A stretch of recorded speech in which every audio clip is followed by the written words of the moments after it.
Stalkerish. Yeah. But Lord, what about that guy recently? We've been chatting for what, fucking 4 weeks, 5 weeks, never met. We met, disaster. Oh, that was shit. a disastrous. Like, I'm not gonna. You got your personalities I'm just. not gonna name anything, but the conversations were epic. It was like, holy fuck! I can't wait to meet this guy. He sounds so me to a T. The photos, I was like, oh my god, he's like super hot. It was hot as shit.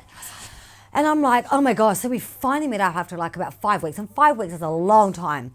And at one part, I actually said to him the week before we met, you know what, this is going nowhere, see you later, and I can't be fucked. And then he came back going, whoa, whoa, whoa, and he put me in my place, and and I was like, ooh, I quite like your spunk. That energy. I like that. You got like, some spunk, and I liked it. So it's not like, okay, sure, see you later. He just came back at me, and I was like, oh, okay. We met. I was floored. I walked away from that. You were so confused. I walked away going, what the hell was that? I felt like I had to constantly justify myself on everything we talked about. The way I looked, the way I dressed. Oh, honey, the car I drove.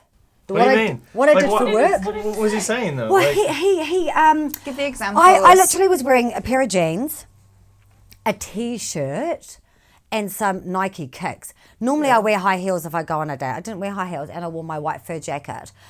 And I had on, what I've got on jewellery-wise, I think my other necklace and a couple of rings. And he kind of rolled up, and he was kind of just looked at me up and down. He goes, so is this casual for you, is it? And I'm like, yes, it's casual. And then I'm like, what do you expect me? I was like, yeah. And I go, so normally I wear stilettos. And he goes, oh, okay. And he just kind of looked at me like this, and then he asked what I did for a job, and he goes, oh, well, that's funny, because I don't know anybody that does what you do for a job and rolls around in European cars dripping in gold. Oh my God, what a dick. Motherfucker. And then he's like, maybe you're very successful at what you do. No shit. You should say, does it make you feel insecure, does it? Well, you know what? And then he goes, and he's like, is money so important to you, is that? Oh, I bet you're one of those girls that do this and those girls that do that. And, you know, What a fucking prick. Are you going to ring me up at 3 o'clock in the morning because you're drunk, blah, blah. And it's like, motherfucker, I've been sober for a year and a half. She's like, excuse me, I don't drink. Actually. It goes back to perceptions. Yeah, and you know what? I keep pulling him up. I pulled him up so many times, and I said, you keep putting me in a box of what you think I am. And I said, you need to stop it, because I am nothing like you think I am. Trust Did your me. ex-girlfriend do that? I don't know. I don't know, but I just, everything I said, everything. There was none of this, like, you know, because I've got a few little, you know, fingers in a few pies, you know, you have to.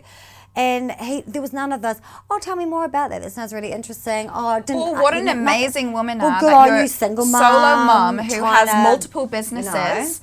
Who earns well, supports her and her daughter, doesn't need anyone to come and support. It is a mutual relationship where you both, you know, and you can hold your own. You're independent, and it was really bizarre. Well done. You're independent. So confused. That was just his own insecurities reflecting back on you. That's all it everything, was. From everything I said, he slammed me on everything, and I had to feel like I justified everything. And I walked away, and I was like, holy shit. And then there was still a couple of messages, and I said to him, you know, I don't know if that was really good or really bad. I said, I'm really confused. And he came back at me, and no matter what I said, he kind of would push it back on me, manipulate it that I was a bit fucking crazy, and I was seeing things that weren't there.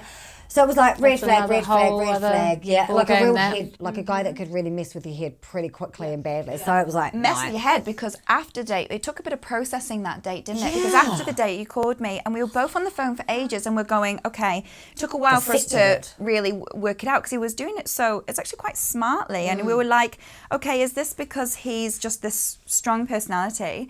And maybe it was like this sort of tension building, and he's like, because he kept being like, no, I'm not putting you box, I'm just trying to work you out. And I thought, is he just trying to get to know you and understand, or? And he doesn't know how. But it was not very personal. No, there was definitely something. There's so a red difference flag, between see you later. getting to know somebody and then just like categorizing them into a box. Yeah.